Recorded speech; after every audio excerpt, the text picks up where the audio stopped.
Hello guys, it here. In this video, I'm testing harvest and specifically crop rotations. Now I will test two setups. The first one is for the low budget and the second one is for high budget. And I will do 20 map tests for each of them. And because the setup is quite different, let me go through the setup one by one. So for the low budget, this is the map that I'm using. This is T16.5, not 8 mod. So you just roll it manually and we're looking for more maps, pack size and quantity, because on the low budget we are farming maps and we are farming lifeforce. The reason why I'm choosing to farming maps too, because we have to clear the area anyway for the altars to give us more quantity, and the quantity will choose up the harvest. And for the scarabs, I will use one harvest scarab of doubling. This will double the amount of life force you get, but the harvest monster will also be a lot tankier. And I'm using one cartographic scarab of escalations to give us more map drops. And then I'm using 3 scrap of risk. I just cannot find another way to juice up the pack size and the quantity. Of all the things that I tried, scrap risk is the most. Scrap risk seems like the only option that you can go for if you want to juice up your harvest. Because quantity you can get from altar, sure, there's sacrifice fragment, but the pack size is very difficult to push if you're not using scrap of risk. And pack size on harvest is really important because it gives you more harvest monster and therefore it's going to give you more life force. And for the other three, this is the other three I'm using for the low budgets. It's pretty standard crop rotations. We are focusing on harvest and we are focusing on map drops. And for the high budget versions, on the maps, I'm using abominations. And this is because I'm combining the harvest crop rotations with boss rushing. And the reason why I'm combining both of them because scrap of risk give you pack size and quantity, and the quantity also will give you more fragment drop from the T17 bosses. And the fragment is pretty expensive, and that's why I pick abominations, because abominations have one of the best fragments. The other option for the map is go for secret. Secret is also lean toward reality fragment, which is the most expensive fragment. But with secret, the boss fight is a little bit longer because there's a facing and all that stuff. So it's really up to you which one you want to do. And for the map itself, I'm looking for higher quantity, higher pack size. That's basically what I care about. Something like at least 40% pack size, and then I look for 130% quantity. And when I tried, the map seems pretty easy to roll, so I think you can go a little bit higher, for example like 45 or 50 pack size, and then you're looking for like 140 quant. And for the scrap, I'm using one harvest scrap of doubling, and I'm using one scrap of awakening. And this is the expensive part from the setup. Horror awakening is pretty expensive, and horror awakening will give you options on the map device, and in this case we are looking for the imbue harvest. So what imbue harvest did is it going to give 50% chance for the plot to not wield when you're not choosing that plot. And this is extremely good combination with crop rotations. And then I'm using 3 scrap of risk. The same reason with the low budget, it gives pack size, it gives quantity. And then this is the other suite that I'm using for the high budget. I'm putting Nico there and Shrine. This is basically to help you on the map itself, because T17 boss is still pretty rough and T17 monster is also pretty difficult. So having some buff is always going to be helpful. And it'll also help you do the map faster too. And the rest of them is just harvest.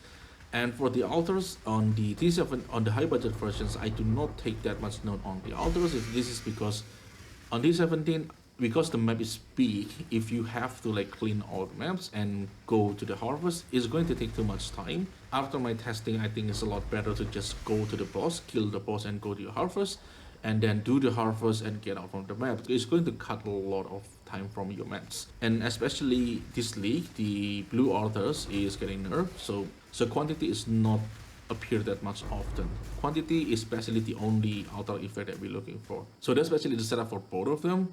And for the result, this is the item that I get from both of them. There's some currency, but not too much. There's a few defined here, few defined there, because Scarab of Freeze is still push your quantity for quite a lot.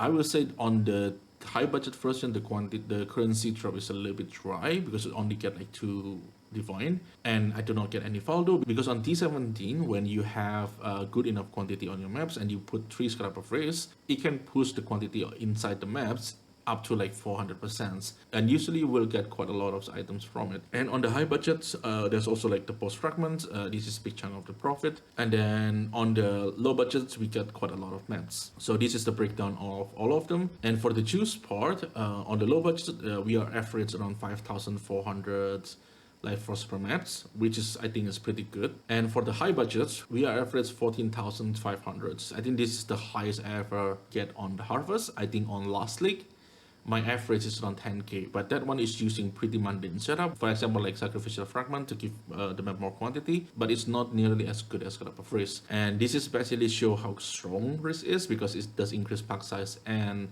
quantity, which both of them is the most important stat if you want to do harvest. And with that, we can push the amount of life force we get up to like 14,000 per maps. Now for the profit, it's a little bit disappointing, I will say. On the low budget side, it's only like 16 defense per hour, it's only 1 defense per maps. Because I think with Scrap of Race, it's already increased the difficulty by quite a lot. So I kind of expecting a better result from this. And for the high budget, it's also the same thing.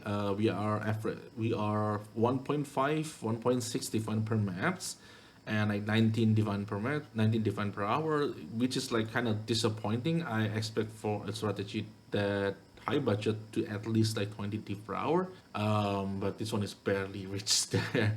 I think the main reason is just because the price of the Horn Scarab of Awakening is just too expensive, and that especially eat a lot of the profit away. If the price of the Awakening go down, then the strategy will be a lot more profitable. So basically that's the whole thing about the strategy, and overall, like I said, it's a pretty disappointing result, but crop rotation is still a pretty fun mechanic to do. So if you like Harvest, I mean, why not, right? And one thing about the high budget, I tried to do it on T16.5 and T16, and the result is pretty disappointing. Like, it's even worse than the low budget, and it's even lower than the low budget. So Harvest seems like you still have to do it on T17, and you kind of have to pair them with boss rushing because of the Scrap of Race. If I just do Harvest crop rotation, I think the profit would be a lot lower. So that's all I have for you today, and as usual, if you guys have any questions, leave it in the comment below, and also like and subscribe for the algorithms. And thank you everyone for watching. I will see you in the next one.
Still here, still looking to make some coin.